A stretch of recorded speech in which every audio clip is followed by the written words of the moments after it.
Please keep clapping until we get here. Can we welcome the convener of StartUpSouth 6 conference, Enugu. Make some noise as we welcome Mr. Uche Aniche.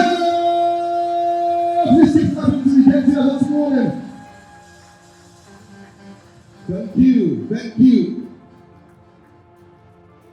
Gold City. Good morning. Good morning, Enugu. 442.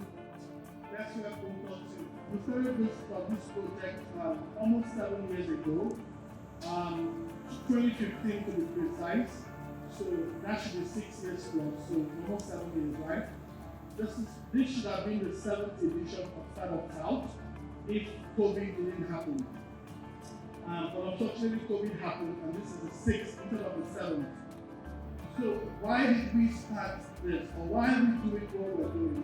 We started StartUpSouth because at some point, a couple of us felt frustrated to the fact that it has to take you to graduate from school and leave the region in time to have a chance to succeed as a young person.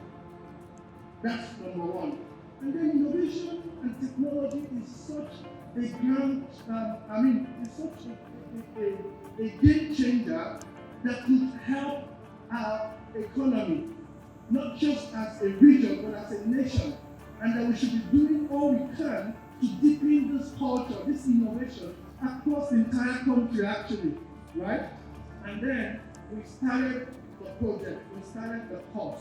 The course was to create that atmosphere, to create that awareness that will make it possible for any young person living anywhere in Nigeria, or starting with the southeast, so to be able to build a high-scale venture from wherever you are located, right? That's the point. So that's a simple goal. That's what we started doing. I'm just going to say that we are going to go right into the next session so that TV can do its presentation. I'd like to also thank the Enugu State government for the support.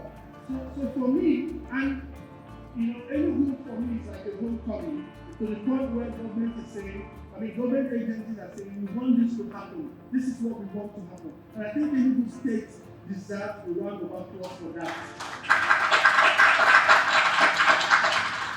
Expect Mr. TV to get ready to take us to the next level. Good morning to everybody. Good to have you all here. So yes, we're going to be talking about how regional governments can promote innovation, and I'm looking forward to having this discussion with our panel. So first off, let me introduce Mr. Ewa Eleri, who's the Director for Technology for Transformative Development at my state. Welcome. Thank you so much for joining us. So I think what we're here to discuss is about how governments can work regionally, collaborate in order to spring up innovation. In your view, how do you think that that can happen? And then we'll get to perhaps a practical demonstration in your state. First and foremost, it starts from basic education. Our experience in Ebonyi State is that those foundations are very weak. We've done baseline assessments of the state of our preparedness to leverage the digital economy by assessing the state of primary schools, for instance. We started in one local government with 65 primary schools and did an assessment of the capabilities of children from primary 1 to 6. The ability to count, the ability to read, the ability to recognize figures, and so on. And all these things are really very important. So for you to leverage the digital economy, STEM is very important. We need to take a step back to innovation, because that is our own future, that's our own oil. Human capital development, leveraging on the new world of digital economy needs to start by preparing our kids for this brave new world. And I don't think the state governments have fully understood that, And our approach to that is to build the foundations first and then make regional collaborations. Thank you so much. So again, Mr. Larry, Director of Technology for Transformative Development in the State.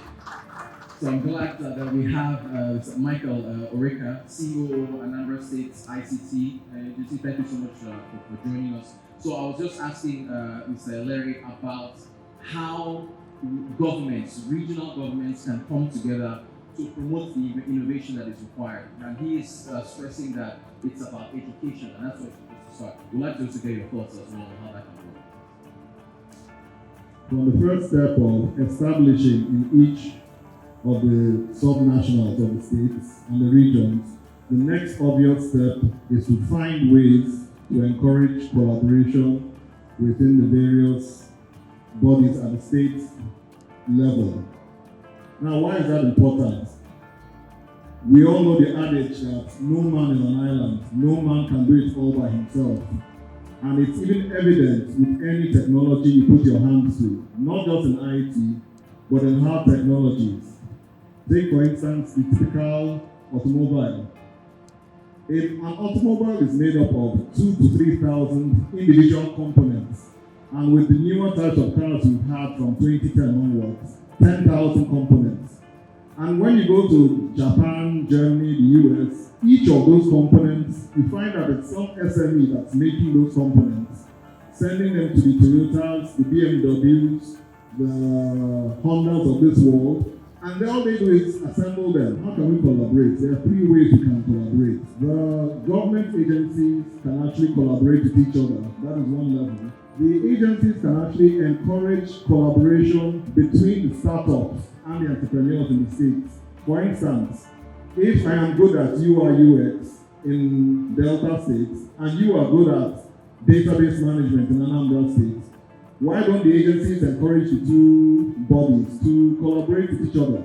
Because it's easier using people's skill levels, it's easier using people's talents and capacities where they have strengths. Combining everything, bringing in new perspectives, that's also another issue. When you collaborate, you bring in a whole lot of other perspectives to the same problem you're trying to solve, unlike one person doing it by themselves.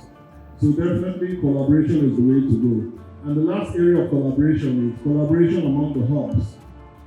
The hubs in Lagos, the hubs in Anambra, the hubs in Enugu need to also be encouraged to collaborate. They need to do programs together.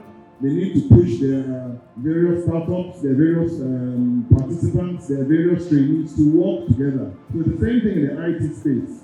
Collaborations, not just within Nigeria, but we need to encourage collaborations in open source and across all kinds of platforms, up and down. That is the only way we can catch up. Otherwise, we are reinventing the wheel. Why reinvent the wheel when the wheel has been invented? So that's my thought. Thank you so much. I thought we had enough time to take questions, but we've run over time, so we got to wrap up. So I want to thank Mr. Larry, Director of Technology for Transformative Development in the State, and Mr. Michael Oreka, CEO, Anambra State ICT Agency. Gentlemen, I could have talked about this subject for another 3 hours. You guys have been great. A round of applause to them, please. Thank you so much. Children is GM of Enugu State Tech Hub, results the Right. So we are moving into our session and we will be discussing the bridging the funding gaps. Bridging the funding gaps for regional development. And clearly from this page, we can see that here in the southeast, we are not yet there. Maria, is there truly a funding gap in the region, or are we lacking talent? Which is it? Thank you. I just want to tell everyone here that my name is also Marie. That's my middle name, Ijana. So, yes, there's a narrative from investors saying that we do have the money, but MSME startups do not have the right skills, the capacity to absorb these kinds of capital. So working in this space, the kind of funding that startup needs, especially in this region, is between $50,000 to $500,000 and many more.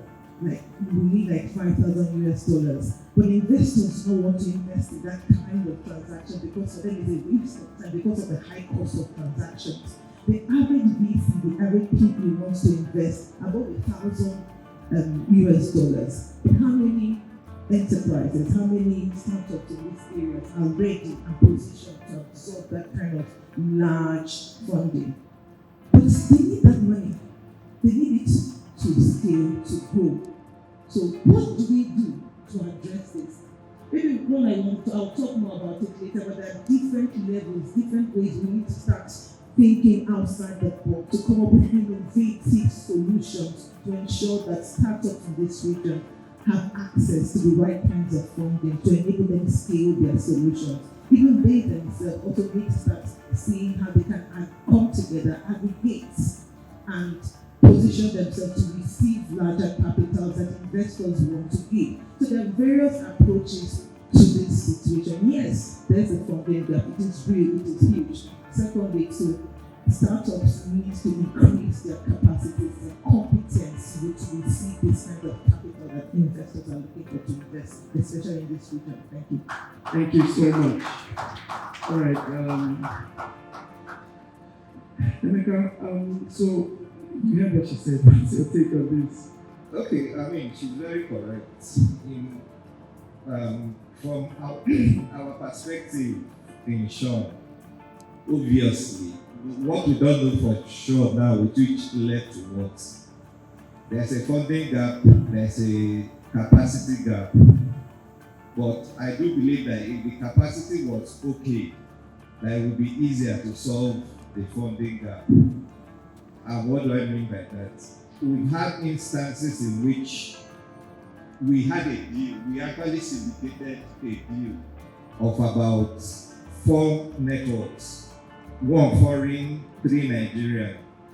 We were ready to fund that particular startup. Unfortunately, the startup didn't have a clue. They didn't understand the value of what they had. 2, they didn't see the importance of stepping up to the plate. So a lot of the other people, we could, because we understand the unique issues around this part. But you are talking to a foreign angel network, and he's telling you that this guy is not a serious person. And he pulls out, at the moment he pulled out, the other 2 pulled out. So it's not like we have too much money, but we do believe that with what we have, we're able to encourage those who know what they're doing to be able to get the level of funding they can get. But, and I say this to the startups who are here, you need to understand that as much as people are willing to risk their money to support you, you need to be able to step up to the plate to show that the monies are being given, you can do something with it to add the value everybody expects you to add. Without which we are just going round in circles, because the money will finish and they can't get the next funding, because obviously the people who funded them initially will see that they didn't do what they were supposed to do with it. So it's a chicken and egg situation, but every day we are working to see how we can resolve it. Chilo, you heard all they said. What's your take on this, please? Thank you for having me. First of all, I want to apologize for coming late. So, hearing what they've been talking about, I think from the constraints in capacity and funding. So, as a state DFI, what we can focus on is providing funds for the whole SME ecosystem, in which the startups are part of it. From a funding perspective, you have grants and you have single-digit loans, subsidized loans that less than 9%, sometimes 5%. And there are a lot of these funding programs available from the CBN, from NISA, that I believe you find a lot of complaints. Like my agency now, I can only focus on micro loans below 5,000, right? To some people it's not much. To some people, for that group, is because they can't provide you any assets. You understand? So you're just looking at guarantors, which is neither here nor there. But if you want to scale up, something more significant, $30,000, $40,000, there are fundings available that is still at that 9%, but they don't have the assets to provide as collateral for it. So I feel like these funders can actually step in as guarantors. So they are not putting their cash in place, but it's like okay, this loan is for 5 years, this loan is for 7 years. I'm not ready to make a bet now, but I'm going to step in as a guarantor to get that funding. So you're not using your cash right away. It's a little bit more easier to push on the effect of, trying to rush them to start making profits. So at least you're at ease from that standpoint. From the capacity standpoint, at the agency we have what we call the Human Capital Development Loans. It's a zero interest loan that is strictly for skill acquisition. You don't use it for anything else. So we've done trainings in digital marketing, product design, programming, data analytics, and what do we want in cybersecurity now with cybersecure. This is as it pertains to tech skills. We also have other programs in other sectors. So I think these kinds of things, a more collaborative conversation. Okay, these funds are actually there. We should sit down and how can we tap into it for these startups that we know how to write out. All right, so I think I will start with inviting Right Honorable Chima Obieze to come and give us his good remark on behalf of the legislative arm of the government. Please, a round of applause as we welcome him. Thank you, good afternoon, everybody. Basically, what you're doing here is where the world is going to. And sitting back, I would look at myself and I'll be like, you're backwards here. You need to measure up, and I've been able to pick up a few pieces going to intensify so that probably in the next couple of years I'll still look like people like yourself to address issues on technology, innovation, and science. Having said this, I wish to let you know that why I'm here is not to represent the government, but I'm here as somebody that knows everything that makes young people grow. So I continue to support the social system development on innovation, science and technology in virtually any proposal that brings that promotes the life of young people. I will also continue to give my support to the SPA to develop on SME. I got went down from the panel of the for team welfare. We also have a tech hub which His Excellency the Governor yielded to the pressure of young people. But it is not yet what we want it to be. We will continue to engage to see that. So I thank you of you that have come to Enugu for this project on behalf of the government, and I assure you that we will continue to collaborate with you in everything to see that the lives of our young people change. Thank you very much. Thank you very much, sir. Thank you. May I also call on Mr. Obieze Walter, the technical assistant to the Honorable Commissioner, Enugu State Ministry of Science and Technology, to come and give us a studio message. Please, a round of applause for him.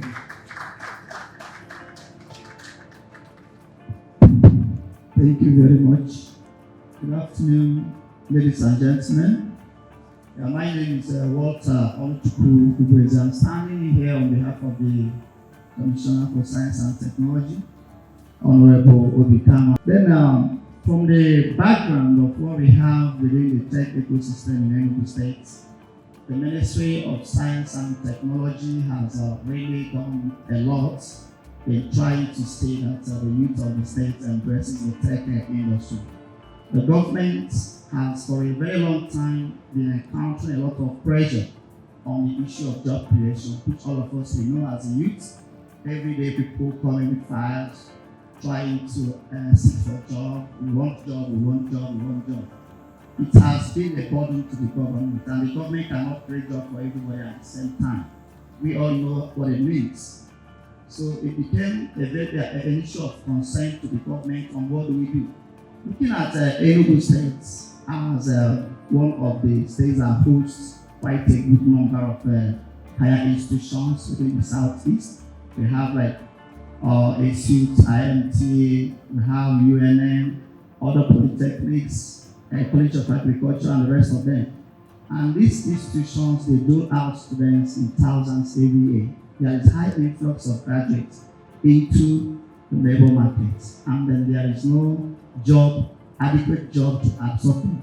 Then the government sat back and started asking, what do we do to make sure that this gap between those who are graduates and then the employers of labor and the government can come in tandem to make sure that life gets better to the people. So it was an issue to the government, and through the Ministry of Science and Tech, the state government decided to create a tech hub.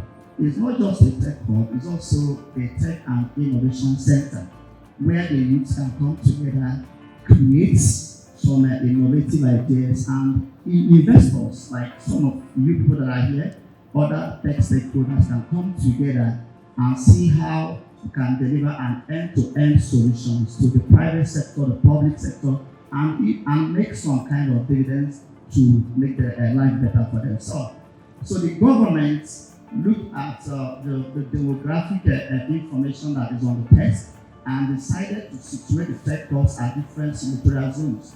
As at present, there is one tech and innovation center within the Enugu urban, and one is situated at Isuka, which is located at Obolafo.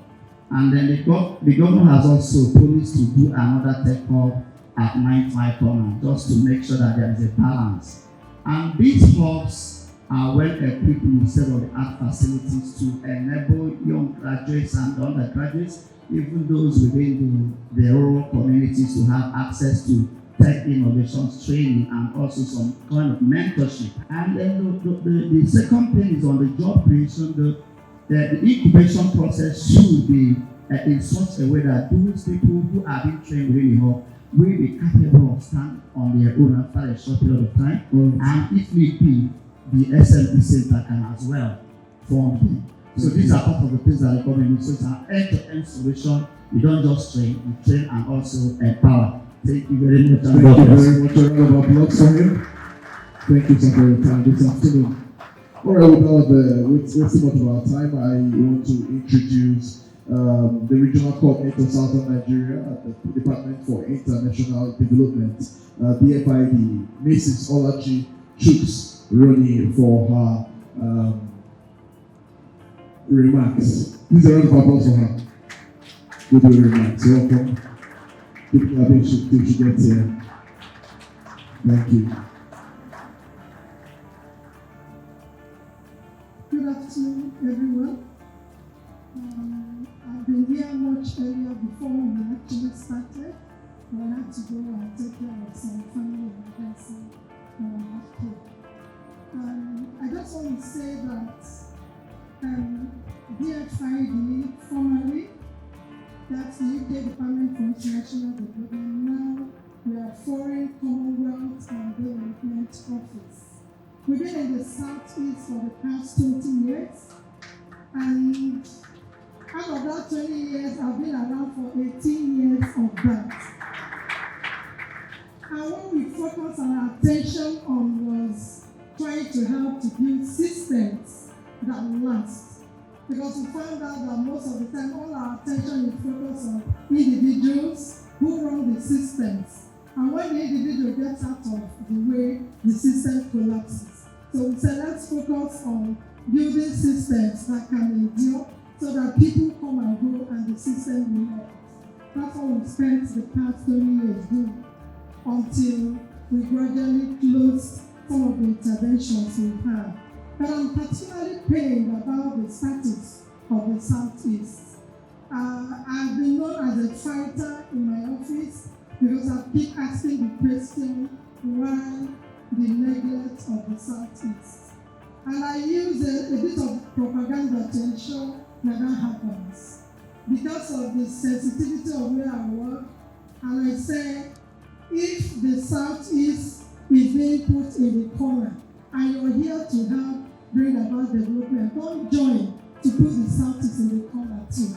As at the moment, we have 3 major interventions that could help people like you that are here One is the Manufacture Africa, the other one is Skills for Prosperity, and there is the Digital Literacy Program.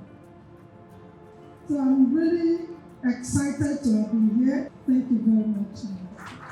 Thank you so much.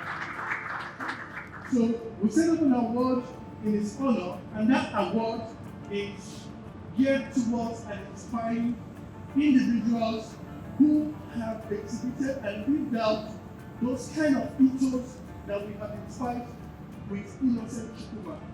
And so tonight, later today, we'll be presenting that award to the first recipient of that award. And with us this afternoon is a member of the jury that is selecting or selected that winner. And she's going to just come up and just talk to us briefly about the things that the jury had looked at in doing that. The award, the action of the winner will be announced, but I thought it was important because she will soon leave here before we get into the next session. So she will soon leave, although she will get back again later in the evening. But let us please welcome the lady that succeeded Innocent Chukuma in his last role before he passed on. The last role before he passed on at Ford Foundation happens to be Dr. Chichi and Enugu2021.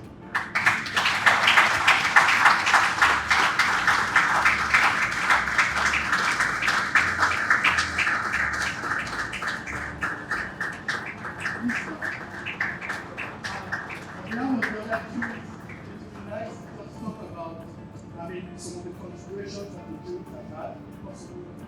Some of the things that, because there were not nominees, but at the end of the day, we take on those nominees, and we have to do stuff for nominees that people. I thought I should mention about the award. Okay. Good afternoon, everyone. It's really heartening to be here today. So much to see. It's also very emotional for me because Innocent was a friend as well.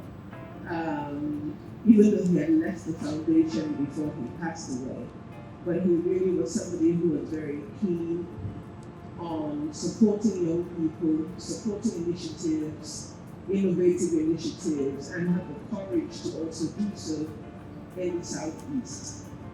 So when Uche informed me that we were going to be having this award for an award in his memory, I said I'll do the best that I can to be here, and I'm thankful that I was able to make it. So I think the criteria for the award is basically people who had spent a significant amount of their time improving the tech world in Nigeria, supporting startups who have had the passion and who have done things that are significant, that are recognizable. Then you realize that what is keeping you back is not anybody, it's not anything but yourself. So let us work on our character. Let us work on our integrity. Let us work on being people whose yes is their yes and their no is their no. Thank you so very much. People like Ugochi and Kego Baba, you need to understand that the creative industry, the creative enterprise can be a big, can actually be a high-scale venture, right? How many of you know, Jay-Z? You know Jay-Z? Who else do you know? You know Rihanna? You know Rihanna? You obviously know Oprah Winfrey, right? You know Oprah Winfrey? You do? Okay, who else do you know? Let me help you. Who else do you know that is in this space that is a billionaire? Huh? You know Tyler Perry? Oh, great. Who else do you know? I just wanted to get. So, huh? You know Kanye West? Oh, great. So, you notice that you have to call all foreign names, right? What do they know that we don't know? That is one part of the conversation we want to have now. Okay? The second part of the conversation is a definition. What is a unicorn? Who knows? Who knows what a unicorn is? Huh? Alright, so in the startup ecosystem, we typify companies that are able to scale to $1 billion revenue, $1 billion valuation as unicorns, because then we believe they were rare, right? Now we're beginning to have more unicorns in Nigeria, so they're no longer rare. Keo, mayor of Pitagua. Do you think that it is possible to build $1 billion value creative enterprise? Because this is your space. Yeah. You think it is possible to do that in Nigeria or Africa? And if you think so, why do you think so? Let's start from there. Okay, my name is Keo and I'm a comedian, content creator, and consult marketing to be specific. With the area of my consultancy, that's a lot. And let's start by saying that it is very, very possible. I use the word very, very possible. I didn't say possible, I use very, very possible, but not without the digital economy. I want to be honest with you, not without, just like I was talking to you the last time, I was talking to some comedians in what happened, and I said to them, we need to embrace the tech people. And one of my friends explained, and then I said, there are some we are missing out, there are money we are not making. All we need to do is to get these tech boys 2, 3, 4, and then we will build an app or build a team or two for us. And we had that conversation. Not long, somebody built an app for us. I'll call you, we already launched it. And what that app is supposed to do is, I recorded a comedy special last week. I did like 1 hour, 30 minutes performance, and they're editing now. We want to do the test on the app. And people will just stream, and when people stream for $1 or $2, and let's do this math. Imagine, I'm just asking you to imagine, the world as big as the world is, and then we have 1 million people or 10 million people stream for $1. That's the beauty, that's the magic, that's what tech can do. I can hardly have 1 million people listening to me. Well, I was performing where we were about 250 people in the theater, and we're now trying how we can refine that, edit this, produce, put it on the platform, and people can access that platform with just $1. Now, this is what will happen for us Nigerians, and we know that the tech system, technology is coming with a lot of benefits. Prosperity is tied to it. Yes. Do you agree with him? And if you do, what do you think is or are the issues? I would not see any unicorn emerge. Do I get to introduce myself as well? My apologies. Please introduce yourself. Good day, everyone. My name is Gochi Kwebo Anosike.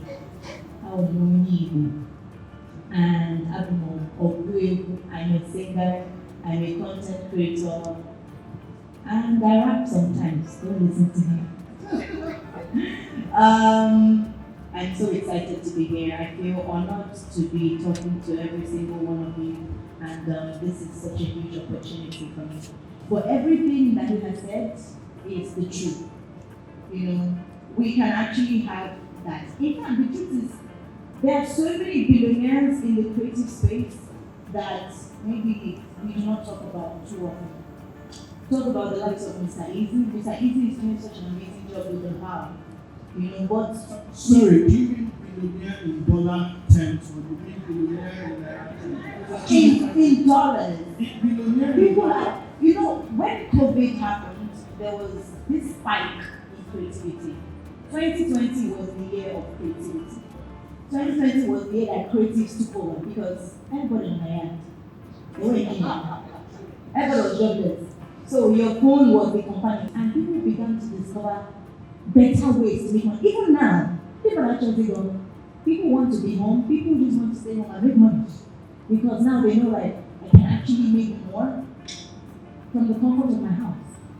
So let me use an example. This year, March, I went viral for a song that I did. And because I wasn't too inclined with the whole digital streaming like K.O. mentioned, I didn't know that you could actually make money off of, having numbers. Just some people clicking on your song and listening to it and dancing to it. Money is entering your account. I didn't know that. But when I eventually found out, Do You Really Like Me actually amassed over like 3 million streams on the internet, and I know how much money I was able to make from just one song that I did with my phone in my backyard. So, and most people have, thank you.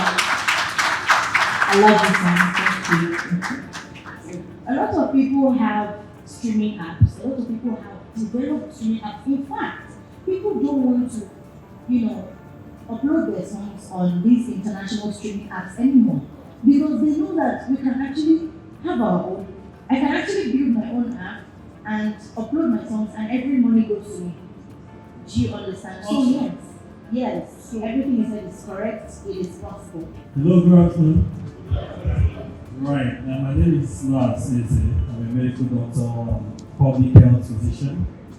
I host Talking Out Dr. Lars on AIT. Thank you.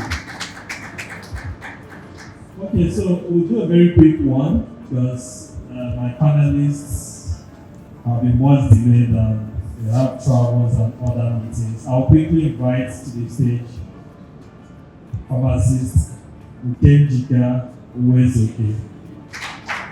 She's a lecturer at the University of Nigeria Department of Pharmacology and Pharmacognosy and Anthropoetics. Okay, feel free to sit there. All right. And also David Oyechiago, the task consultant, a researcher, and economist. Okay, you have the mic. It's been argued that in health financing, we want more money for health, but we have enough money to give to health. So I'll be starting with Dr. David Oyechiago, an economist. So what's your take when it comes to the revenue side of the economy vis-a-vis the quest to having more money for health? What is the current situation and how do we optimize to making this possible? First, we are worrying ourselves about the level of revenue for health. I think it's from the government angle that you are asking, or is it from the individuals? From the aspect of the government. From the aspect of the government, I would say we actually don't have sufficient revenue for health. And not only that we don't have sufficient, even the little we have, we are not efficiently utilizing them. And what does that mean? Some of us must have heard of the issue of 15% proportion to health sector, and you have asked yourself, what proportion do our governments, I'm talking of all tiers of government, what proportion do our governments allocate to the health sector? The first thing I will talk about here is the issue of prioritization. Until COVID made it impossible for all the politicians to quickly jet out to India, UK, US for medical tourism, most of our politicians do not see the need to invest money in the health sector. Not that the little we have cannot be used, but because we don't see the need. And it is that issue of prioritization that remains a burning matter. We are not saying put 21 billion naira when you are earning 800 million. But if you are earning 800 million, let's take an optimal proportion of that 800 million and put to the health sector and find out what it can give us. But even the little we are getting, because we have not seen the need, 4, 5, 6% of the entire budget goes to the health sector. Whereas we are part of the people that say 50% of our budget should be allocated to the health sector. How can we tap from the pharmaceutical sector and optimize resources and revenue that could be used to finance the health system? Okay, thank you. Good afternoon, everybody. I'm excited to be here. I take it as a real privilege. I'm a pharmacist and a businesswoman, so that I'd approach this from a numbers perspective. First of all, 30% of the cost of health in Nigeria is medicine's cost. So I'd like to address medicine's cost. And how is it that you want the pharmaceutical industry to bring out revenue to fund health? I think the first thing we should be talking about is to revive and improve and optimize our pharmaceutical industry. Pharmaceutical manufacturing in Nigeria is hardly happening. That's 100 and something companies listed. Yes, you're right. 80% of them are importing. They are rebranding, they are repackaging. They are not manufacturing. And what is affecting the pharmaceutical manufacturing is the same thing affecting all other sorts of manufacturing. But you must build a sustainable environment so that when people bring foreign partners, bring funding from elsewhere, they can actually do business. So we need those subsidies, those tax breaks. We need infrastructure. There's nothing I can do if I spend all my money on diesel every day. I won't make any money. My break-even will just keep becoming a mirage. After that, then we can talk about how to modulate regulation. Thankfully, NASDAQ has been alive to those responsibilities and has been adaptable since COVID last year. We've heard about a lot of new things, reduction in registration fees, supposed reduction in bureaucracy. If those things can materialize, then we can have smaller players, plenty small players. I became an unofficial small player last year when I started my own pilot production of sanitizers. And why not so? I'm a pharmacist. People were doing it inside the market, so why not? So people like me should be encouraged, even if it's 1 or 2 products that you have, and the regulations simplified. We were discussing making a case for engineering innovation, right? And there is this tendency, that's why I asked him the last question I asked him. Is this a case of we not having enough engineers, or is it a case of we not having enough capacity to absorb the people we have, right? So I like to understand what your take, what your perspective is on that. Just I like to know what's your perspective. Even a university in East Africa that had to close their department of engineering because they found out that they were not really engineers. Well, they had the certificate, but they obviously didn't have the skill because feedback was not coming from the people in the market to say it's part of this engineer, but we have to train and train them. So what they do.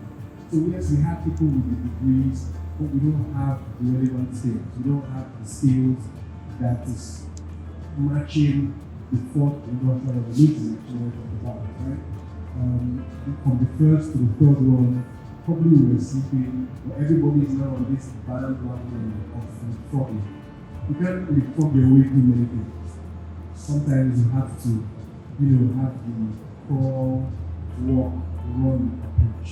And that's one of the reasons why Microsoft has basically seen that we have quite a number of eager young people within the region. So why don't we site this center to now say to them, these are the requirements that you need to be a food scale engineer as well. And this is how we will help walk you through it.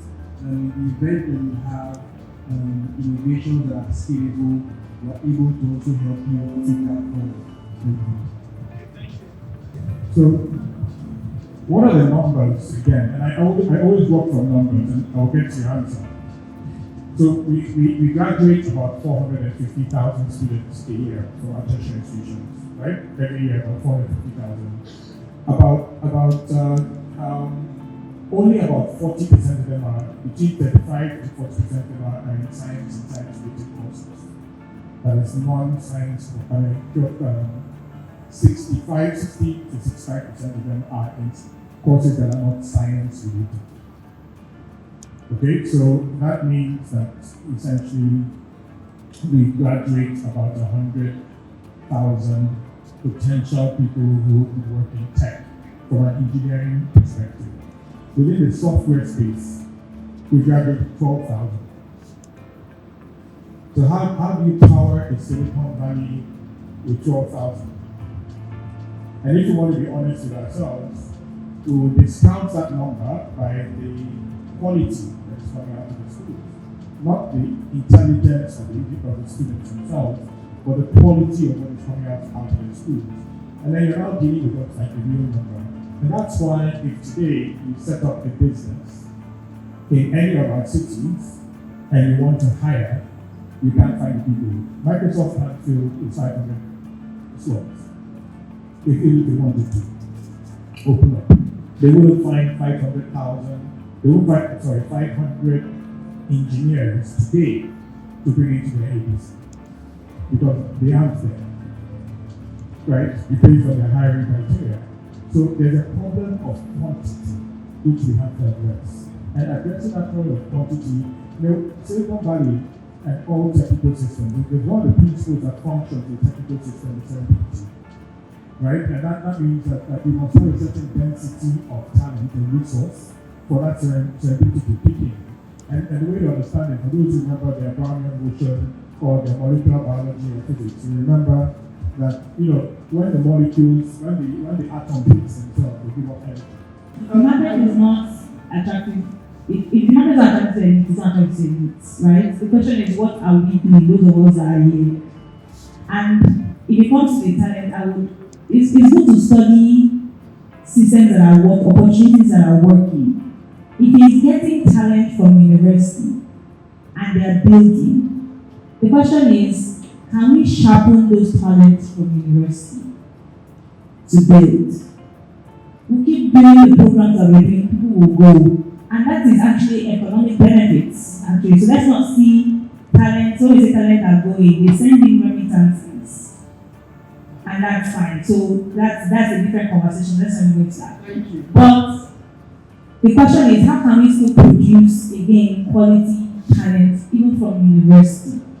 And challenge them from university to be building products. So I'm not just going to stop at theoretical teaching, where programs like the ABC, right, now says, okay, now you've learned all these things in school, or you're learning these things in school.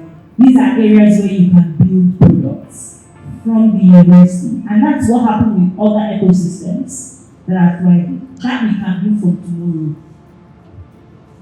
And they partner with startups. You partner with startups. And it starts from here in Enugu. So do we have those training programs? There's not just training, it's training to do something that a startup like our past can work with, right? And pay that amount. University, that's a good amount for university students to earn. Microsoft has been doing a lot. Right from 2013, I think, that was when the whole So, and this is something that you have almost virtually in all universities. And like I said earlier, even those of them that, let's say, did not get the opportunity to maybe go through tertiary institutions, they still have programs like apprentice and Microsoft where we train apprentices. And in this kind of programs, you are giving, you are exposed basically. And we also do things like this in partnership with other companies. So, and these programs, they are not restricted. It's true that our office is in Lagos, but then we even have engineers even here in Enugu. So, the opportunity is open to everybody. Yeah. Thank you very quickly. I think you think about some nationals can do. I'll give an example of Edo State. One of the things we did, somebody mentioned earlier the right of way matter. And I can tell you for the fact that Edo State pioneered that. Edo State went to a partnership with a company and installed 400 kilometers of fiber broadband around the city. Just as a way, because the idea was let us just create a spark, let's enable innovation. Apart from setting up the hubs and all of that, that was one major thing that we did, and that gave a lot more access. Second thing is what we said earlier about e-learning. The young people in school, it's not that lecturers that are teaching them anything they're using to work for you. So how can we get more people having access to programs like that so that they can, on their own, even while the education system is doing the thing, they can start getting jobs, they can start working, they can start gaining experience. We have, apart from Edo Innovates, we have Edo Tech Park. Edo Tech Park is a partnership between Edo Jobs and the Economical Decathlon. And we are producing software engineers 6 months for junior engineers go on the program and they spend 6 months being trained, and it's so intensive. The idea is that almost everybody has said, there's a serious shortage of excellent software engineers, experienced software engineers, and we're trying to make sure we fill that gap. So the role of government is really to just keep enabling. I believe in saturation, like when you have a saturation of a particular skill, then the cream will always rise to the top because there will be competition among them. But then if we're just so few, then I can easily be a local champion and everybody will be fighting for me.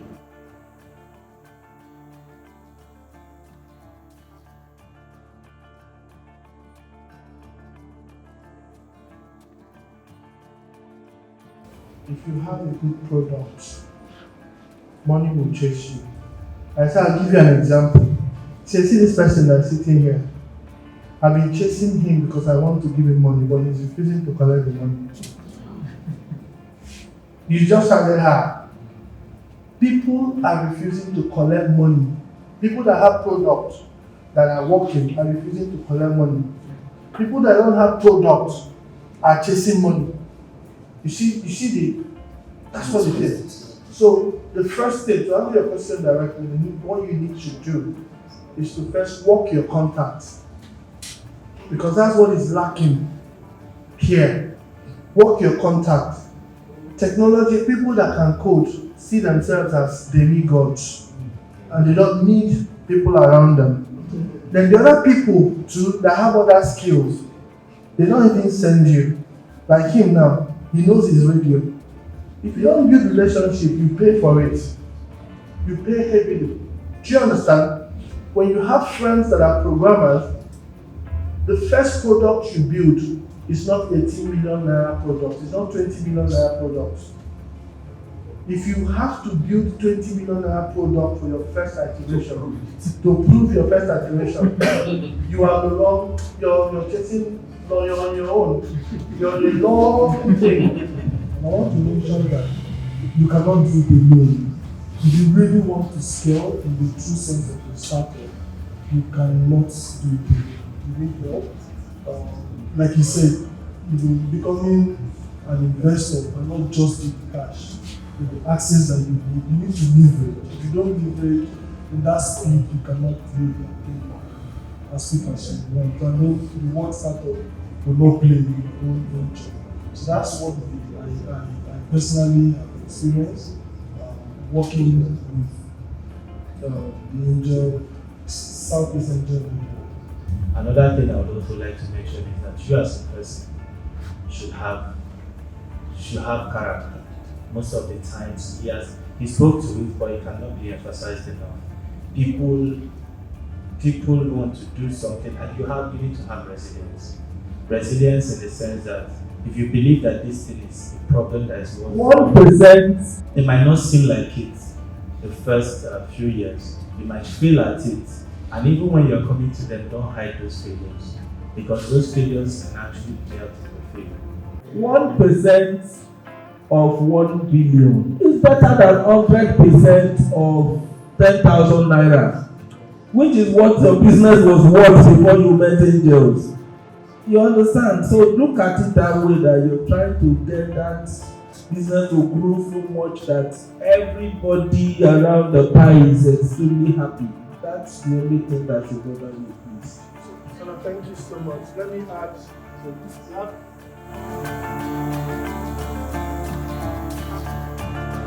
Good evening, guys. Welcome. This is day 2 of StartUpSouth, and the last day. We're sad that it's ended, but we have to do something. Okay, I'm here with Sir Uche. Sir Uche, would you like to introduce yourself again?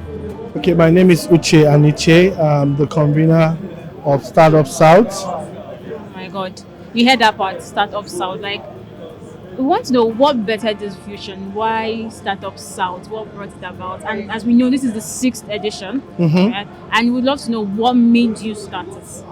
So we started StartUpSouth because we wanted to start the conversation that we can do much better and create more value in our region. We wanted to create that community of people who want to be able to build, big businesses.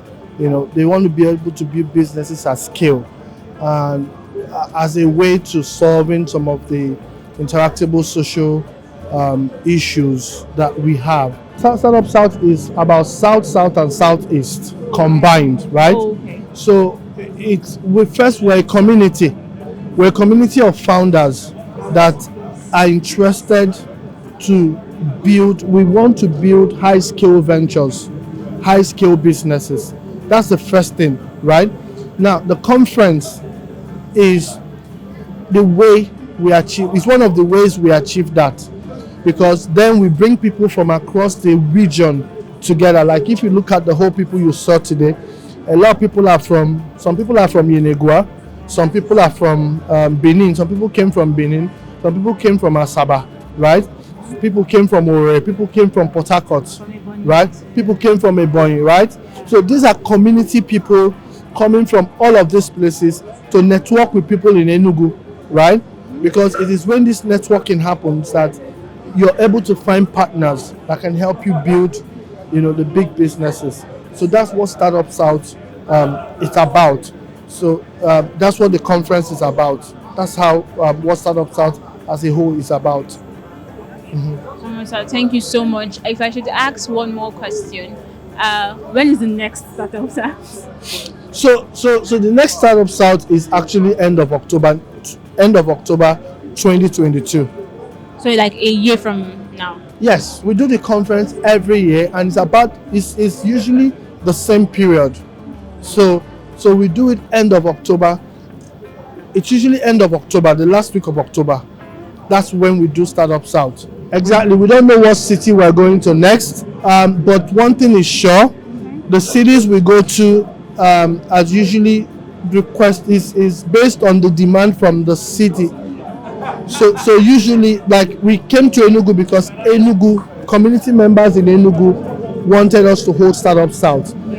They would usually go for the conference in other states, and I've been asking when are we going to have it in Enugu, and so they insisted. I mean, this year was like it was open call. Different cities bidded to host the conference, and Enugu won, and that's partly because they got the government. They got the government involved, and we had made it a criteria that any city we're going to, we must have the state government involved as a criteria. So it's if we have all the cities, if all the cities bidding have that in place, then we'll then check other criteria. But the most important criteria, apart from providing security, is the government participation, because most of the conversations we're having will require the government to act. And so if they are not in the room, we'll just be talking to ourselves. And so that's part of the reason we request for that. Thank you so much, sir. Thank you so much, sir, for this wonderful thing. Thank you. It's been my honor. Sparing the little time you have and spending it with us on the red carpet. So we hope you have a lovely time, and we wish you a safe trip back to PH. Thank you. All right, thank you. Thank you. Sir. And thank you to your team. Thank you to your team, the BlueprintAfric team. You guys have been fantastic. Thank you so much for what you've done. Thank you so much, sir. Have a lovely evening. You too. Bye. Bye. Bye. All right, guys, you heard it here first. The next startup is a year from now, so get up. Who knows? You might miss that. Not who knows. You better not miss out, because if you do, the wonderful conversations we had today, I think I learned so much. I think I might just start making money and charge you guys $100, $1,000 for the information you get. But thank you so much, guys, for hanging us with us. Have yourself a lovely evening. Bye bye.